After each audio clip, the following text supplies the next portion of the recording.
Okay, so here we are going over chemical reactions. I'm going to start with the first 5 questions, then flip to the back and kind of go semi-fast. Okay, so explain the role of catalysts in chemical reactions. So what a catalyst does is it reduces the activation energy. So that's the energy needed to get the reaction started. So every reaction needs a little bit of energy to get started. If it's more than what gets released, that's an endothermic reaction. If it's less, then that's going to be an exothermic reaction. So catalysts reduce the reactivation energy required for the reaction.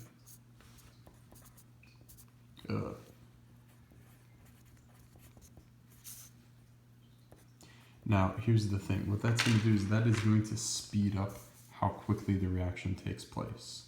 So if I have a catalyst, some things won't react without a catalyst. Other things will just react very slowly without a catalyst. Okay, what does it mean if chemical equationless energy is one of the reactants?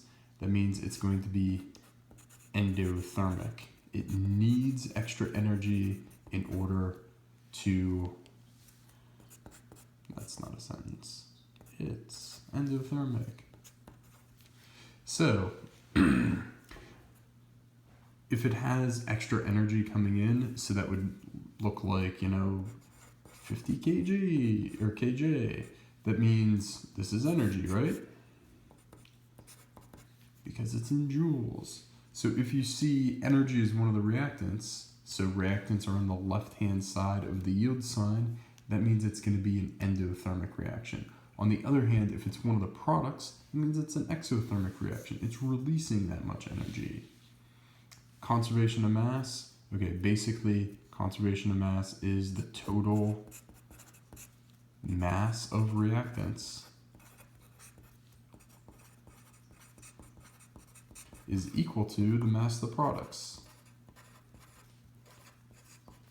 So basically, when there is a chemical reaction, that means that there's no, there's no atoms are lost, no atoms are gained in a chemical reaction.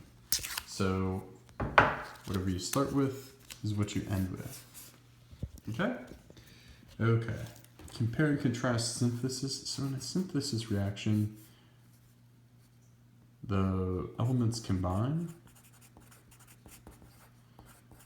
to make a bigger compound. In a decomposition reaction, that's when a compound splits apart. So basically, a synthesis reaction is going to look like A plus B going to AB. A decomposition would be like AB goes to A plus B. Okay. And then number 5, explain why some elements can replace others in a single replacement reaction. Well, this happens when those elements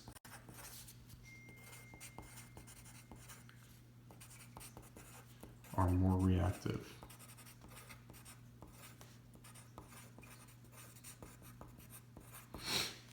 So basically, like what we saw in the single replacement lab was that magnesium metal, when added to the hydrochloric acid, was really good at reacting.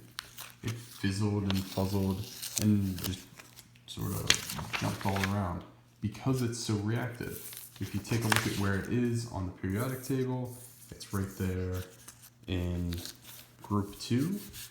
Group 2 is the second most reactive of the metals. And then other things like zinc was pretty reactive. And then copper was not really reactive at all. Okay, now on this side, here's the thing. I don't want to spend a million minutes going over what the reactants and products are for each one. So here's what I'm going to do. The reactants I'm going to highlight, and it's going to be yellow. Reactant, reactant, reactants, reactants, reactants, reactant, reactants, reactant. Now, products are going to be in blue. Oh, no, they're not. Ugh. Who needs a highlighter that's that dark? Okay. Second thought, orange. So, product, products, product, products, products, products, products. Okay, now let's go over real quick what each one is before we start balancing. Balancing stuff's the real bear, so I'm leaving that to the end. Okay, so the type of reaction. Okay, so with this one here, we've got iron 3 hydroxide splitting up into iron oxide and hydrogen gas. No, wait, that's not hydrogen gas, that's H2O. Stupid blue highlighter.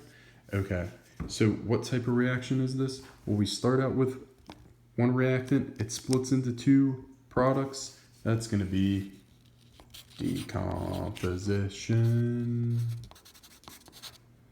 and the rest. Okay, this one splits into three products. Wow, one reactant into three products. That's going to be another Oh, if you haven't noticed, I'm missing my Elmo because I didn't bring it home with me. Okay, now we've got C2H5OH plus O2. So we've got a carbon-containing compound plus oxygen creating carbon monoxide and H2O. That's going to be combustion. Boom, combustion. Okay. Two reactants combining to form a larger product. So that's A plus B. Oh, I'm not going to write stuff there because I'm going to want to use that space to balance. So A plus B to AB is going to be a synthesis. Okay. Now, calcium plus aluminum chloride gets you calcium chloride plus aluminum. So this is a single replacement because basically calcium and aluminum here are switching places. So that's single replacement. Boop. Okay, ammonium nitrate going to dinitrogen monoxide plus water is going to be, well, it was one huge thing and then it breaks up into smaller things. Wow, I really like decomposition reactions when I wrote this one. Okay, NH3 plus NO goes to N2 plus H2O. This is going to be another one where we have this. So basically, oh, overshot my arrow there. Okay, the arrow's coming back around.